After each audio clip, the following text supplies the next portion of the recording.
বিলাসীপাৰাত পুষ্পা ষ্টাইলত চোৰাং গৰু মাফিয়াৰ দপদপনি ওপৰত কেঁচা চব্জি তলত চোৰাং গোধন সৰবৰাহৰ চেষ্টা মাফিয়াৰ চোৰাং গৰু মাফিয়াই বলেৰো কঢ়িয়াই গোধন আৰু চোৰাং গৰু সৰবৰাহকাৰীৰ বিৰুদ্ধে আৰক্ষীৰ অভিযান দেখিবলৈ পোৱা গৈছে।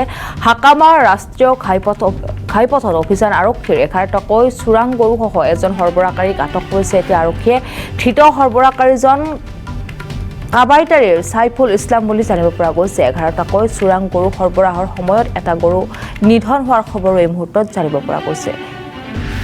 দৃশ্যাংশ দেখুৱাই আছো এইদৰে এতিয়া বিলাসীপাৰাত পুষ্পা ষ্টাইলত চোৰাং গৰু মাফিয়াৰ দপদপনি দেখিবলৈ পোৱা গৈছে। ওপৰত কেঁচা শাক পাচলি আৰু তাৰ তলতে চোৰাং গোধন সৰবৰাহ চেষ্টা কৰিছে এইদৰে এতিয়া মাফিয়াই। চোৰাং গৰু মাফিয়াই বলেৰো বাহনেৰে আচলতে কঢ়িয়াই নিছে গোধন চোৰাং গৰু সৰবৰাহকাৰীৰ বিৰুদ্ধে আৰক্ষীৰ অভিযানো দেখিবলৈ পোৱা গৈছে। হাকামাৰ ৰাষ্ট্ৰীয় ঘাইপথত অভিযান চলিছিল আৰক্ষীৰ আৰু য'ত আচলতে 11টাকৈ চোৰাং গৰুসহ এজন সৰবৰাহকাৰীক আটক কৰিছে আৰক্ষীয়ে। ধৃত সৰবৰাহকাৰীজনৰ নাম সাইফুল ইছলাম বুলি এই মুহূৰ্তত জানিব পৰা গৈছে। সমান্তৰালকৈ 11টাকৈ চোৰাং গৰু সৰবৰাহ কৰি লৈ গৈছিল এই গৰু মাফিয়াকেইটাই আৰু তাৰ পিছতে এটা গৰু নিধন হোৱাৰ খবৰো জানিব পৰা গৈছে।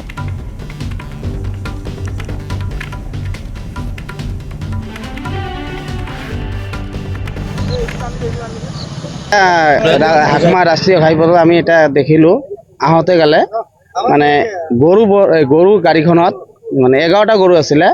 11টাৰ ভিতৰত গৰুৰ গাড়ীৰ মাজত ফিৰ গৰু আৰু বাহিৰত চব্জি লৈ গাড়ীখন গৈ আছে। পিছত আমাৰ ছাৰে গাড়ী পিছা কৰি পেলাই খেদি হাকমা তেল ডিপোৰ সন্মুখত পাই পেলাই গৰুবিলাক ধৰি পেলাই আমাৰ গৰুবিলাক এটা গৰু মৰিলে আৰু 10টা থাকিলে জীয়াই।